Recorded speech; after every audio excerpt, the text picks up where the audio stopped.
2022 Hyundai Tucson Limited Plug-in Hybrid AWD. Hyundai has done well to offer the masses several variations of crossover utility vehicles, and within some of those segments offer up different powertrain options, including a plug-in hybrid electric vehicle for its compact Tucson.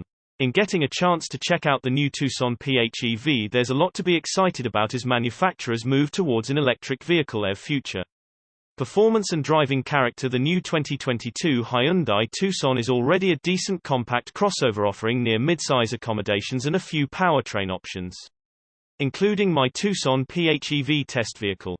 The plug-in hybrid Tucson takes on the same approach as its other powertrain siblings, offering a vast array of features and surprisingly comfortable and spacious seating areas. Powering the new Tucson PHEV is a combination of the brand's 1.6-liter turbocharged four-cylinder engine paired with a 66.9 kW motor sandwiched with a 6-speed automatic transmission. With the electric motor and gas engine working together, you have a total of 261 horsepower and 258 pound-feet of torque. The gas engine by itself generates 187 horsepower and 178 pound-feet of torque. When the system is working its hardest in sync, you can hit 60 miles per hour in about 7.1 seconds, which is pretty good for this class of vehicle. See also 2022 Hyundai Tucson Limited AWD review and test drive. The motor alone has enough power to propel the vehicle with decent acceleration to avoid upsetting vehicles behind you, though the electric power alone while in the default electric mode when the battery is charged won't necessarily win any races, as it is limited to a 90 horsepower motor that cleverly uses the 6-speed automatic transmission's gearing. When using electric power, the gas engine only kicks over when you demand extra power for passing situations or accelerate rather hard.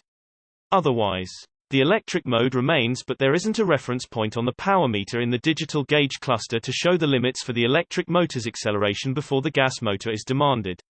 The same rings true for using the hybrid drive setting, which will essentially retain any battery charge that you have garnered from either plugging the vehicle into a 110-volt household outlet or a level 2 equivalent charger.